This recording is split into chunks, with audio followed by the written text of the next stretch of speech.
everyone. Welcome you all to today's session, and we are going to start probability today. Yeah.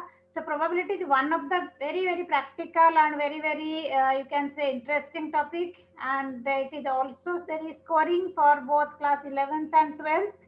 Yeah. So we are going to start probability chapter lecture 1, in which we will be covering class 11th probability concepts in just one lecture, in just one video. Yeah, so let's start.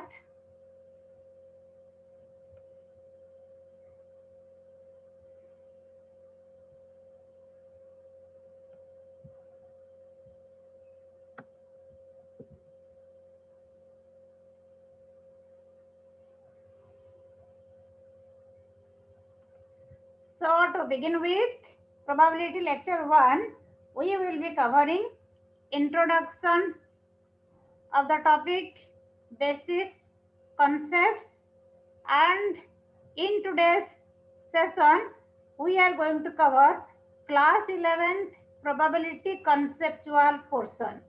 Yeah, that means concepts and topic notes of class 11th probability. Okay, so two reasons for this. The first one is for class 11th concept parts will be over. For class 12, for class 12 students, it will help them to recap whatever they have studied in class 11th, so that it will be easier for them to connect with class 12th probability, starting from conditional probability, etc. Okay, so let's begin it.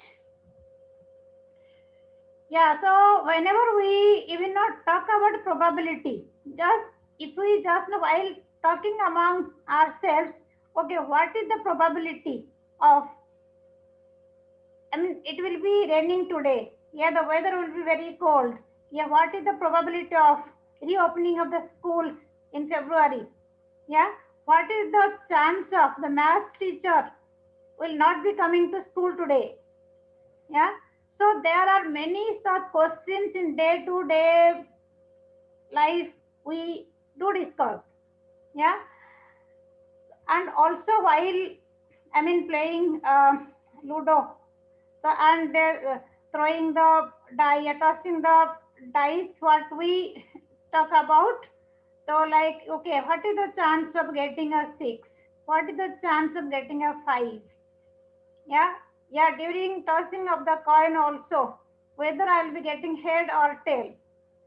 Okay, so there are several questions like this we come across, right? So, and we do not know, in fact, we do not know means we are not very sure about this. Even if not during the toss of a coin, we know head or tail, one of the events will come. Either we will be getting head or we will be getting a tail, but exactly we do not know, right? Similarly, while tossing the coin, so again, we know either 1 or 2 or 3 or 4 or 5 or 6. We are going to get one out of these 6 outcomes. But exactly we cannot predict. So I will be getting 1 or 2 like this. Similarly, whenever you in scientific, if you does not perform any scientific experiment, for example, in chemistry lab, I'm giving a very simple example. Whenever you take two molecules of hydrogen and one molecule of oxygen, and you are getting this. So here you are very sure about this. You are going to get one molecule of water. But whenever you toss a coin, you know you will be getting head or tail. But exactly what we are going to get, we do not know. But here we are very sure. If I take two molecules of hydrogen and one molecule of oxygen, I am going to get water out of it. Right? So, but here we do not predict head or tail. So, such experiments, when we are very sure about the outcome, so that is simply you can say scientific experiment. Such experiments we call deterministic deterministic experiment. Okay, here we call like random experiment that we are going to study today. Okay, we will be studying in next one or after next one or two slides. Okay, now probability, since it is a very familiar term for you because you have been studying since junior classes. So I can tell the simply probability means what? It is a measure of how much, measure of what? Probability measures how much chance is there for the expected result to happen. So it's basically it is a measure of uncertainty of the event. Okay. So we studied about the concept of probability as a measure of uncertainty of various events, various phenomena. Right. So here, suppose for example, yeah, probability of getting an even number in throwing a die. That is, even number means whenever you throw a die, this is singular, plural is dice, but most frequently we use dice as singular also. Anyway, the purpose is same, die or dice, whatever you say. Okay, whenever you throw a die, you have 1, 2, 3, 4, 5, 6. These are the all, I mean, possible outcomes. Okay, so if I ask you what is the probability of, yeah, what is the chance of getting an even number? So getting an even number means I may get 2 or 4 or 6. So chance of getting even number 3 out of 6, that is equal to 1 by 2. Okay, so probability measures how much chance is there for the expected result to happen. Simply we can define probability like this. Okay, and from junior classes we have been studying probability of an event is, that is the number of favorable outcomes, by number of all possible outcomes. So let me tell you, while studying probability, we have three approaches to probability theory.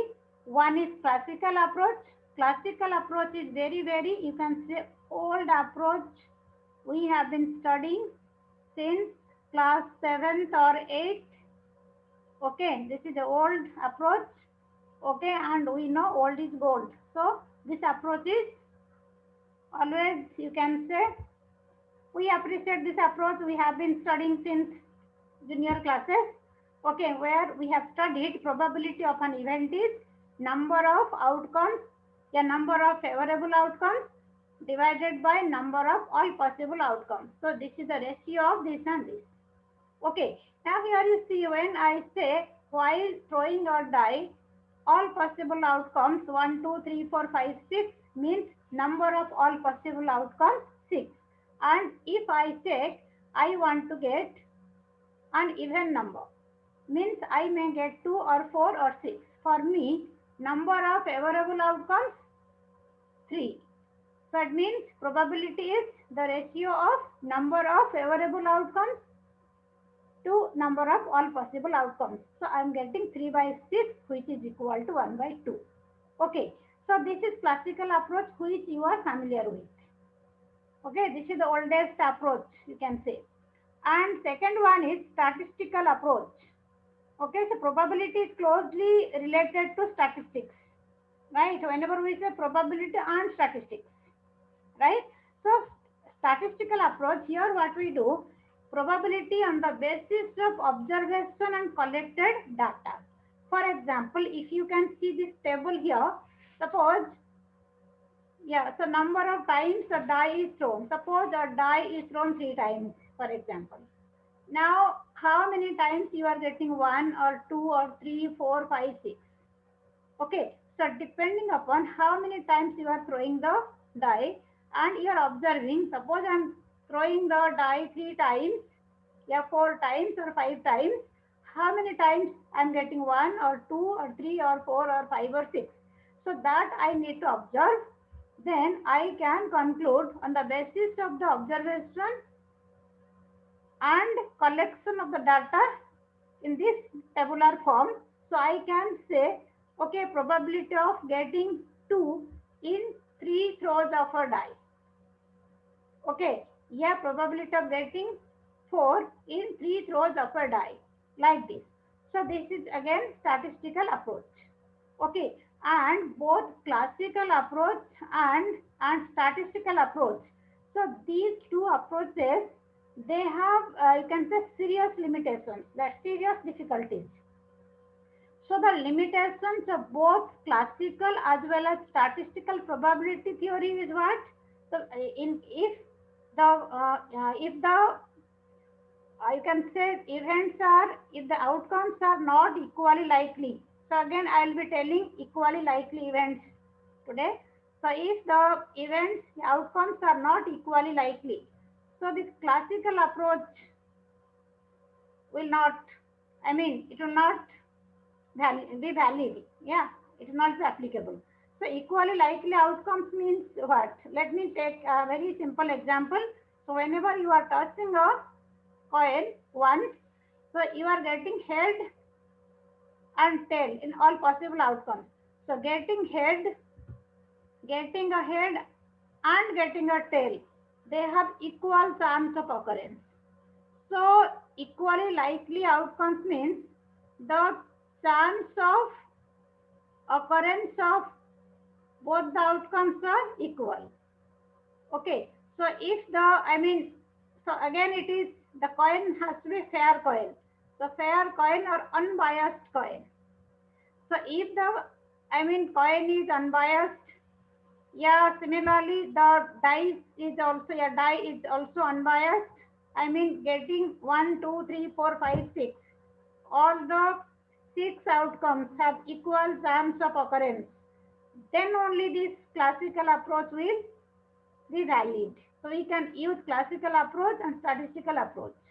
But in case the die is unbiased, yeah, the coin is also not fair coin, so we cannot use this. So basically when the outcomes are not equally likely outcomes, so we cannot use classical approach, yeah, statistical approach of probability.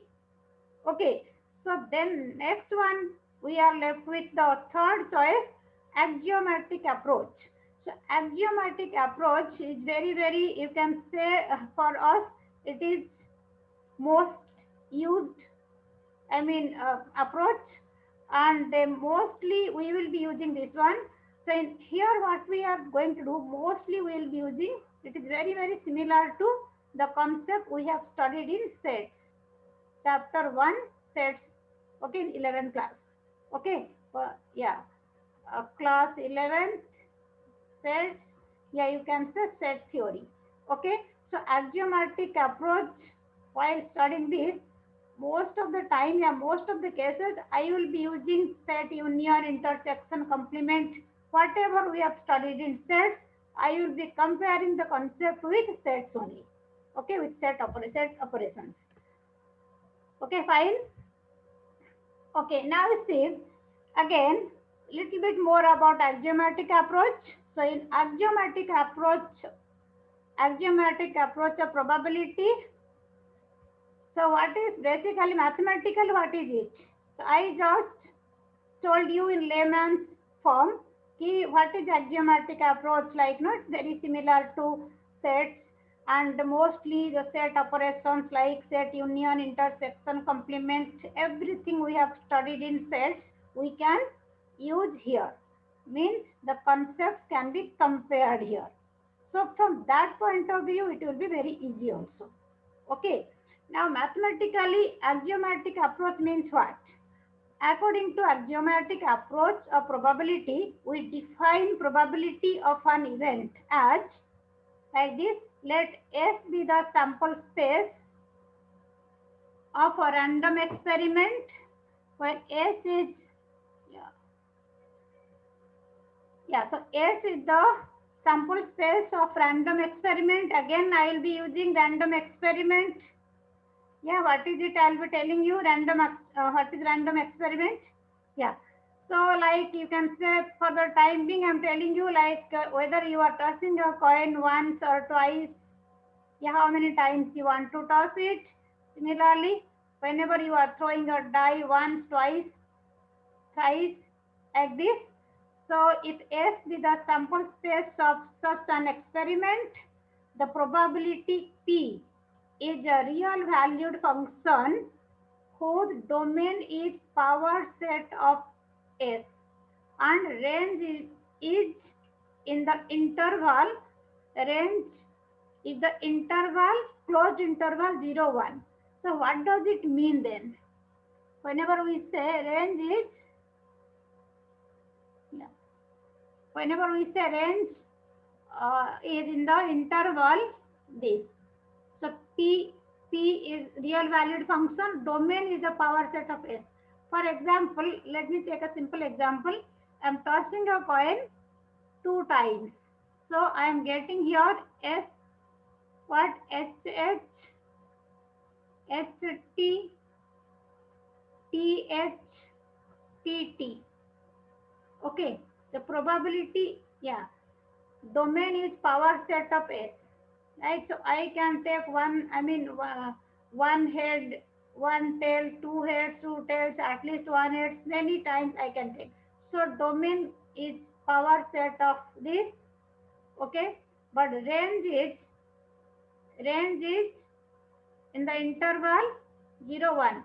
So if I say power set, sorry, if I say P stands for probability here, if I say probability of E, right?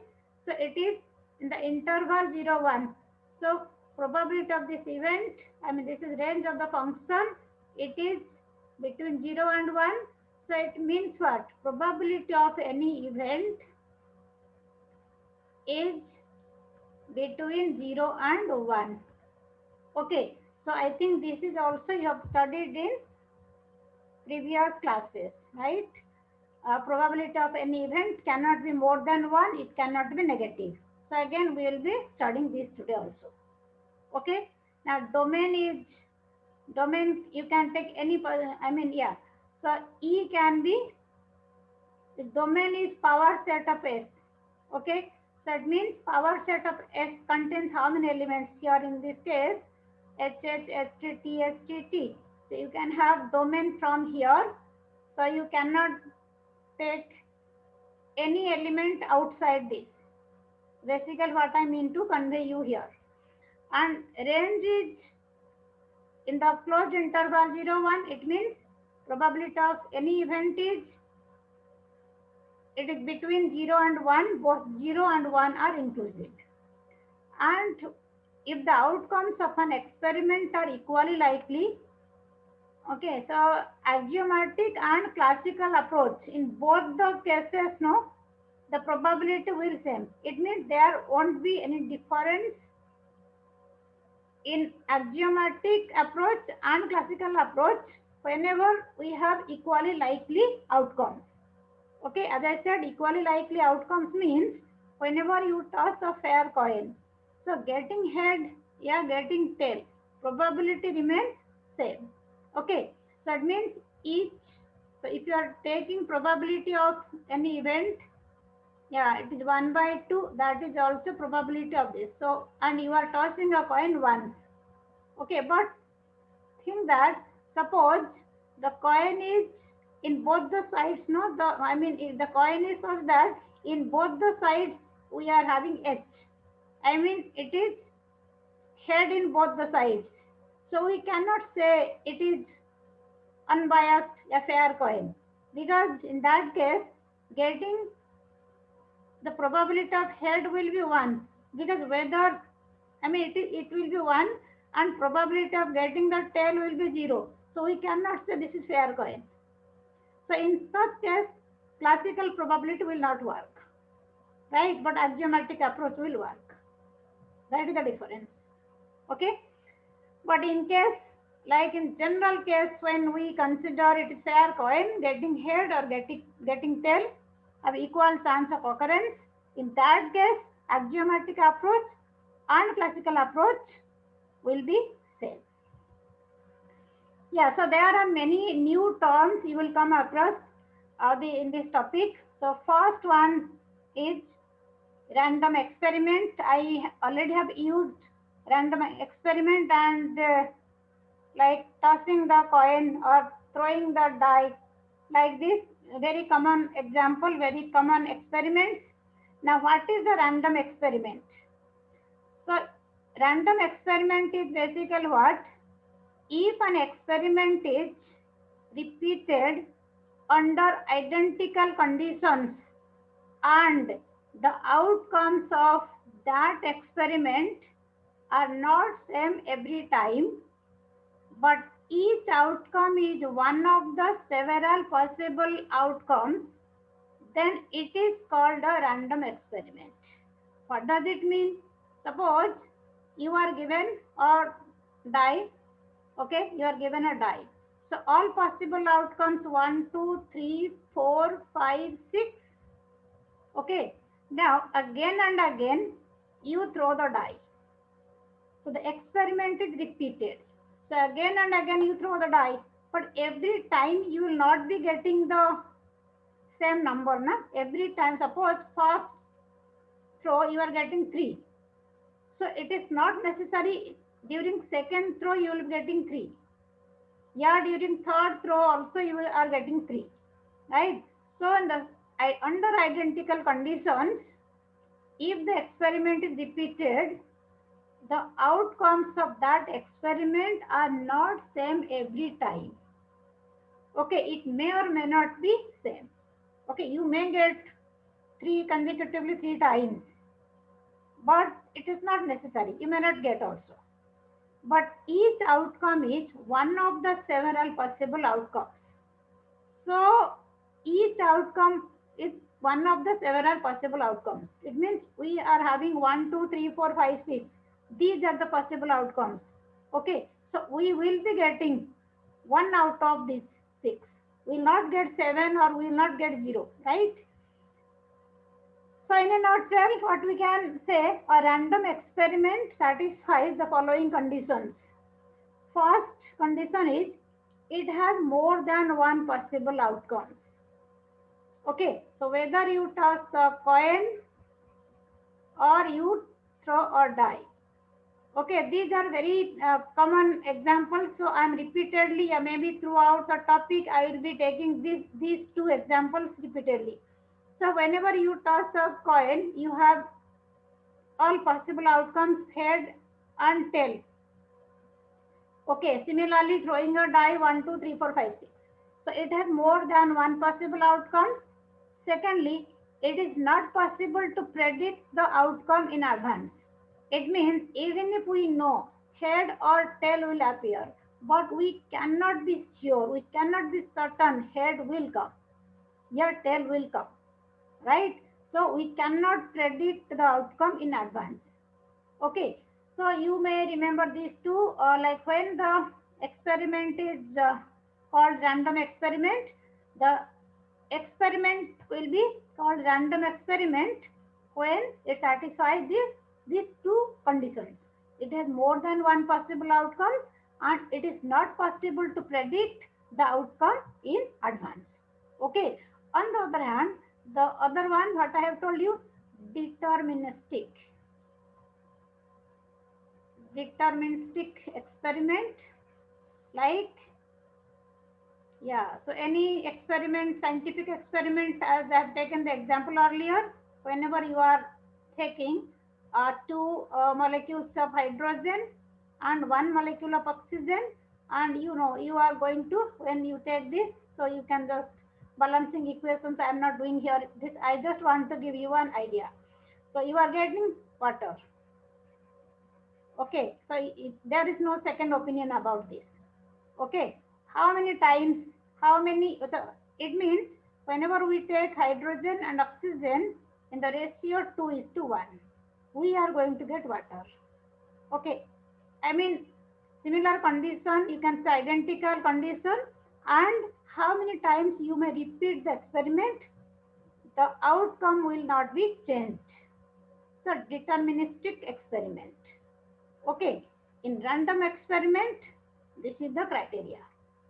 Okay, now random variable. So random experiment and random variable, these two terms has major role to play in probability. Okay, so random variable means what? The variables associated with a random experiment, that is called a random variable. Okay, so it means, for example, in tossing a coin 3 times, getting the number of heads, getting the number of tails, throwing a die once, getting an even number, getting an odd number, getting a number greater than 4, like this. So any variable associated with the random experiment can be called random variable. Okay, as I said, there are various terms, many terms, new terms you will come across, and these terms we need to understand. Okay, next term is sample space. So sample space is what? Set of all possible outcomes of a random experiment is called sample space. Set of all possible outcomes. So it is denoted by S. So for example, whenever you toss a coin once, you are getting, okay, if you toss a coin twice, so you are getting like this, 2 heads, 1 head,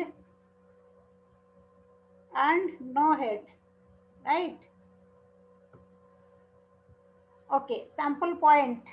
So sample point is basically each element of the sample space is called the sample point.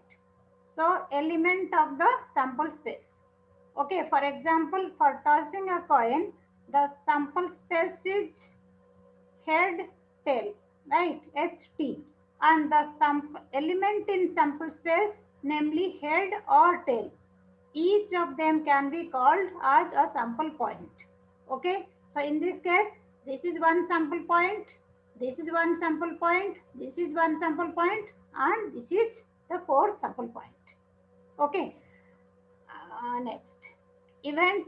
So event, the term is not very new to us. So event means what? In probability, event means any subset of sample space is called an event. For example, if you toss a coin, you are getting sample space as head, tail, right? So getting a head is an event. Okay, if I say E1 getting a head, E2 getting a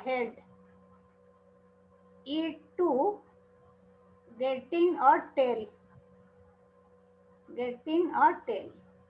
okay, so any subset of the sample space.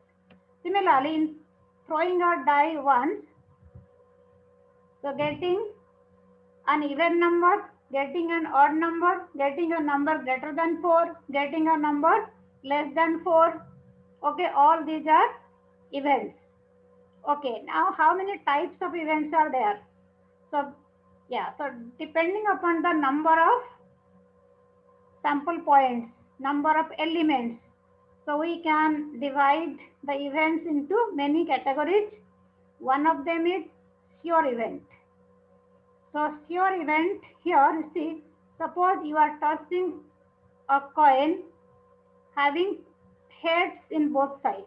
I mean, you can say two-headed coin. If I say, I take a two-headed coin, and when I toss it, probability of getting a head is what? Probability of getting a head is 1. Okay. Similarly, if I take, suppose for a particular question, probability of getting the answer correct, suppose you know the answer, you know the correct answer. So that will be a sure event. So sure event means the event which is sure to happen. As I told you, in case of a two-headed coin, when you toss it, probability of getting a head, that is 1, right? Now, impossible event means what? Impossible event means probability, so impossible event means the event which is not likely to happen. Simply said like this. So it is not possible to get that event. Like in the same example, if you take a two-headed coin, getting a tail, and getting a tail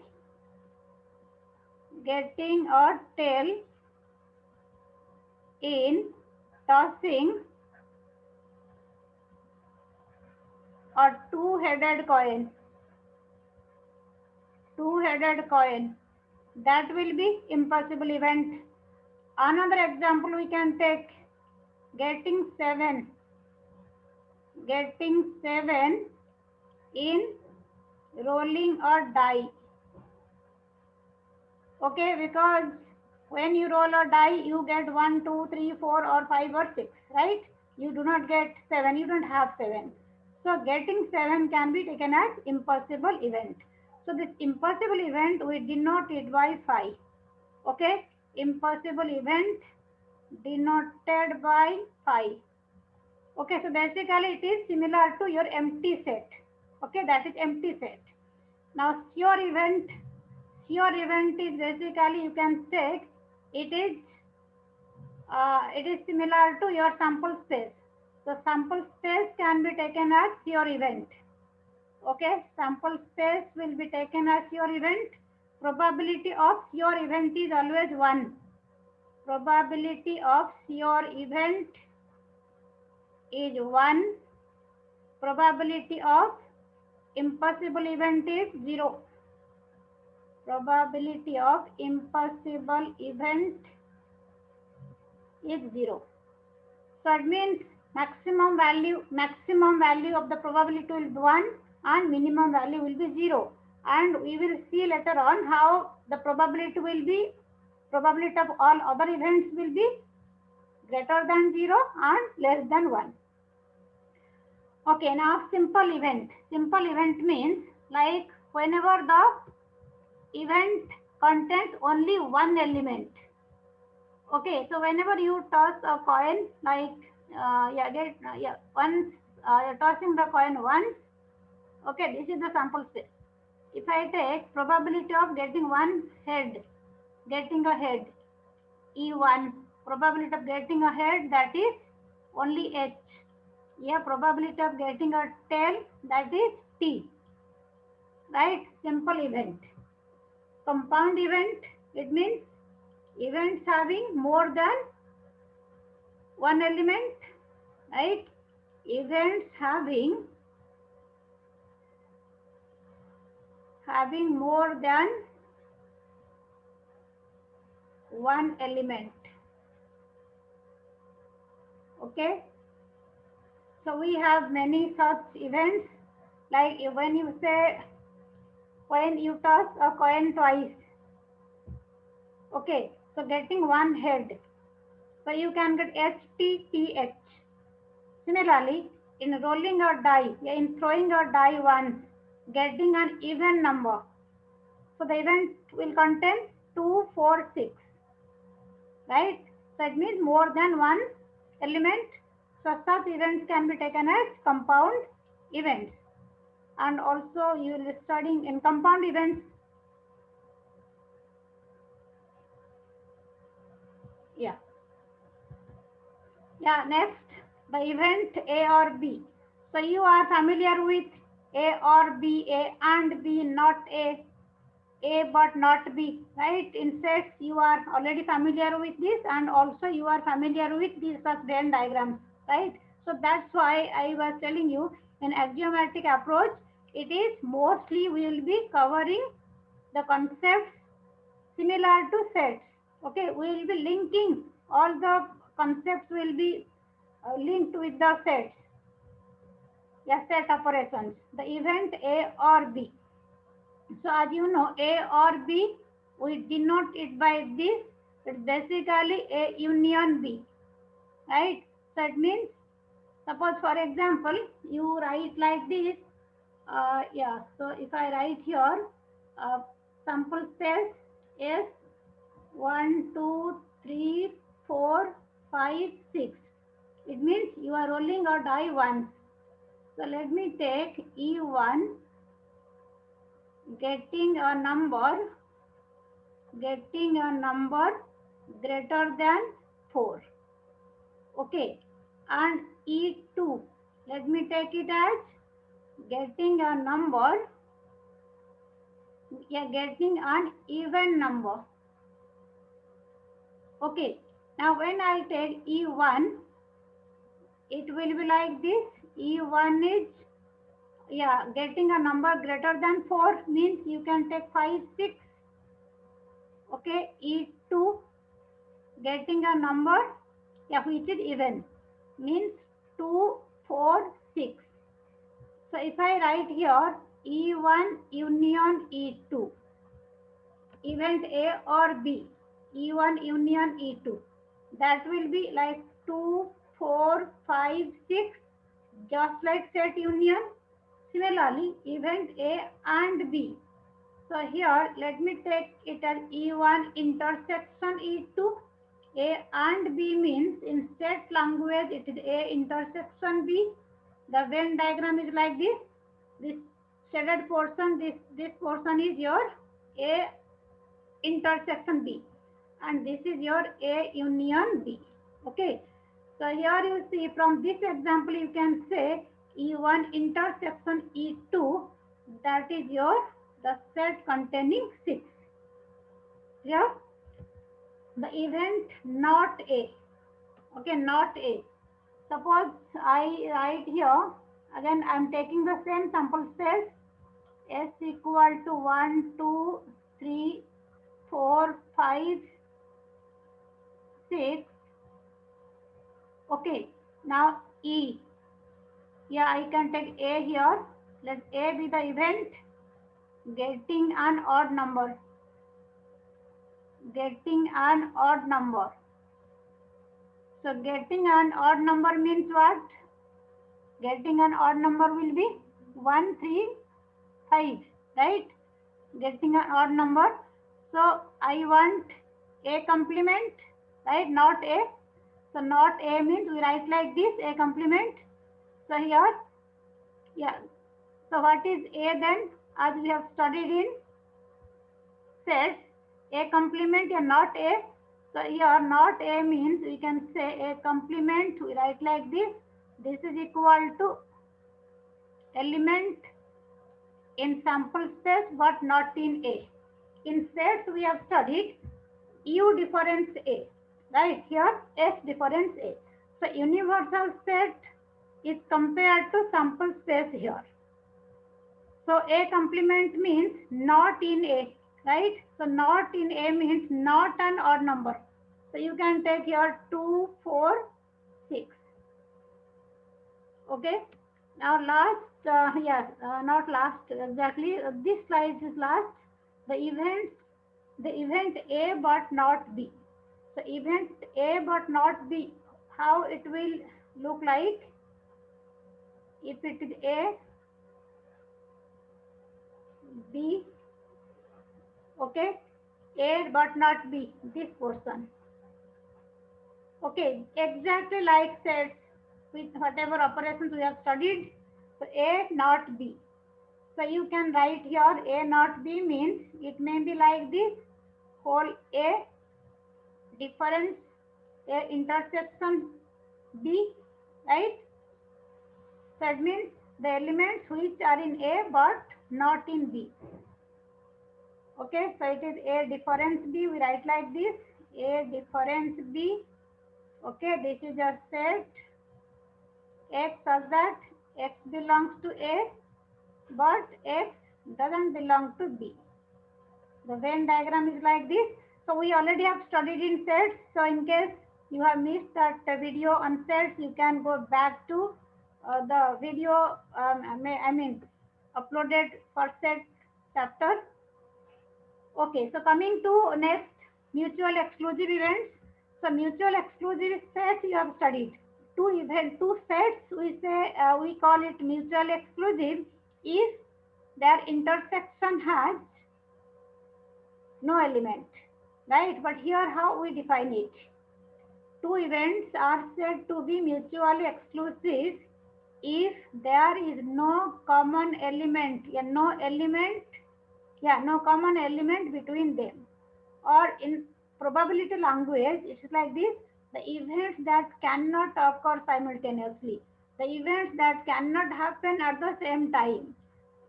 So whenever you toss a coin once, if you are getting a head, you are not getting a tail. It means getting head and getting tail cannot occur at the same time. So in set language, two events E1 and E2 are mutual exclusive if they do not have any element in common. Means E1 intersection E2 equal to phi. Okay, the Venn diagram will look like this. If this event is E1, this event is E2, E1 intersection E2 equal to phi. Okay, now here you can take example also. Suppose E1 getting an odd number in the die and E2 getting an even number in throwing the die once. So E1, E2, you see 1, 3, 5, 2, 4, 6. No element is common to both the events. So you can say these two are mutually exclusive events. So if you are very good in, the very good concept, you have very good concepts in set operations. So probability you can link very easily to that. Okay, so exhaustive events. What is it? Exhaustive events means, yeah. So two or more events can be exhaustive if their union is equal to sample space. So if A, B, C are exhaustive events, it means A union B union C equal to sample space. Okay, so here we can take these two events, E1 getting an odd number in throwing a die once, E2 getting an even number in throwing a die once. So if you take E1 union E2, E1 union E2, so that is what? 1, 2, 3, 4, 5, 6 means you are getting the sample space. So in this case, these two are also exhaustive events. Okay, so it means what? These two events are mutually exclusive and exhaustive. Okay, if the events are mutually exclusive because they do not have any element in common. They are exhaustive because their union is equal to sample space. Clear? Okay, so equally likely events next, because I have been talking about equally likely outcomes. Yeah, so equally likely events, like that, the events having equal chance of occurrence are called equally likely events. Okay, like for example, in tossing a fair coin once, getting a head and getting a tail are equally likely events. So in case of equally likely events, probability will remain same. Okay, and since you already have studied classical probability in earlier classes, so you are familiar with probability of getting head, getting tail in tossing one die, tossing a coin once. Yeah, similarly, whenever you roll an unbiased die means what? It means, so 1, 2, 3, 4, 5, 6, but all of them have equal chance of occurrence. That means getting 1, yeah, 2 or 3, 4, 5, 6, for each outcome, you have the probability of each event, that is 1 by 6. So probability of equally likely events will be same. The events having equal chance of occurrence are called equally likely events. That means the probability will be equal. Okay, but like I have taken one more example, when you toss a two-headed coin. Yeah. Similarly, whenever sometimes you can say, suppose you are having a die. Okay, somehow you make something that every time 6 will come, every time 5 will come. So that's something not cheating, you can say. Okay, so in that case it's not unbiased die. Okay, so here you see, yeah. So having studied A or B, A and B, not A not B. Okay, now we are in a position to check one very useful theorem. So that is called addition theorem on probability. So again, you are familiar with, just let me go back. Yes, here. Let me, yeah. So whenever we have A or B, A and B. So if you remember this, number of elements in A union B equal to number of elements in A plus number of elements in B minus number of elements in A intersection B, right? And if A and B are mutually exclusive, A intersection B phi, like empty set, right? So number of elements in A intersection B 0. So in that case, number of elements in A union B equal to what?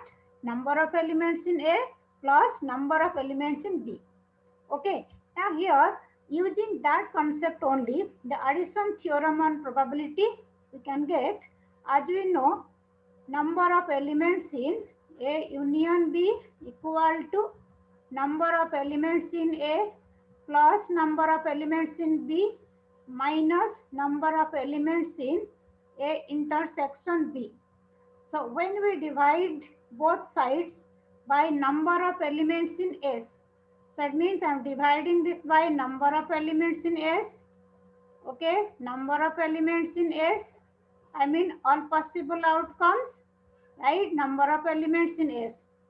So we will be getting what? Probability of A union B equal to probability of A plus probability of B minus probability of A intersection B, right? And using the same thing, in case A and B are mutually exclusive events, then probability of A union B will be what? Probability of A plus probability of B. Okay, when will it happen? If A and B are mutually exclusive. Okay, done? Is it clear to all of you? Yeah. And also one more result. Just let me take you one. Yes. So in case of event not A, okay, so here we have the property of, yeah, A complement. We have studied what? It is S minus A. You take in set, universal set difference A. Here it is sample space difference A. Okay. Now probability, if you take probability of A complement will be what? It will be probability of sample space minus probability of A. Means probability of sample space is 1 minus probability of A. So probability of not A equal to what? 1 minus probability of A. Okay. So these are the some of the concepts we really need. Yeah, so let's take one question here. Suppose we are given A and B are two events such that probability of A 1 by 4, probability of B 1 by 2, probability of A intersection B equal to 1 by 8. Find probability of not A and not B. Okay, so we know probability of not A and not B. So do you remember we have studied in set chapter De Morgan's law? So here you see De Morgan's law states that complement of A union B equal to A complement intersection B complement, and A intersection B complement of this is A complement union B complement. Okay, so probability of not A and not B. So not A means A complement, not B means B complement, means A complement intersection B complement. So A complement intersection B complement means complement of A union B. Okay, so we are using here De Morgan's law. Okay, De Morgan's law from sets. Okay, so we know this probability of, yeah, A complement intersection B complement equal to complement of A union B. So probability of A complement intersection B complement equal to probability of complement of A union B, right? So probability of complement of A union B equal to what? 1 minus probability of A union B. Okay. So because again we know probability of not A equal to 1 minus probability of A. So now probability of A union B will be what? 1 minus 1 is already there. So probability of A union B, we are using addition theorem on probability. That is probability of A plus probability of B minus probability of A intersection B. Okay. So we are given everything. Probability of A 1 by 4, probability of B 1 by 2, probability of A intersection B 1 by 8. So just calculate, we are getting 1 minus 5 by 8, that is 3 by 8. Okay, so that's it for 11th standard. So I have just added one more thing, which is of course not in 11th standard syllabus. So you will be studying in the beginning of 12th standard, but sometimes we do use it in some of the questions. So that's why I thought let me add this. And also here the purpose of this video is again concept for 11th standard and recap of the concept for 12th standard. So that's why I just added this. Yeah, independent events. So independent events is again very interesting. So you have two events E and F. Yeah, so two events associated with sample space S. So if the probability of occurrence of one of them is not affected by, we can say, the occurrence of the other. Yeah, so then we can say, so even if we do not write probability, it's fine. If the occurrence of one of them is not affected by occurrence of the other, or you can say the happening or non-happening of one event has no impact on happening or non-happening of the other, then two events are called independent events. For example, so if you say, suppose you are taking two coins. I'm taking very simple example to understand the concept. Two coins means two fair coins, I say. Yeah. So now getting head or tail, first coin you are tossing. Okay, either you are getting head or tail. How does it matter? Yeah, how does it impact getting head or tail in the second coin? Yeah. So getting head or tail in the first coin has no impact. Yeah, it will not be affected by the occurrence of getting head, getting tail in the second coin. Right? So it means these two events are independent events. Okay. So when occurrence or non-occurrence of one event has no impact on occurrence or non-occurrence of the other event. So you can have, here I have taken two events. So you can take many events. Okay, suppose you are taking three coins. Okay, so getting head or tail in the first coin has no impact on getting head or tail in subsequent tosses of the coin. Okay, so if you are tossing the coin three times. Okay, so all these events are independent events. So now two events are independent. How to say mathematically? The criteria is two events E and F are independent if probability of E and F equal to PE. I mean probability of E into probability of F. So it means and means you are multiplying. Okay. Similarly, three events, in case of three events, A, B, C are said to be mutually independent. So mutually independent means A, B, B, C, A, C. If all the following conditions hold. First of all, you have to see A and B independent. Okay. Then probability of A intersection B equal to probability of A into probability of B. Similarly, for A and C also the same condition, and B and C for same condition. And for three cases, you have probability of A into probability of B into probability of C. So in case of three events, you have to see all the 4 cases. Okay, if 3 events are mutually independent. So maybe one more question. So if you have, for example, you see if you throw two coins, probability of getting head or tail in second coin is independent of probability of getting head or coin in the first coin. Okay, so getting head or tail in the second coin has no impact.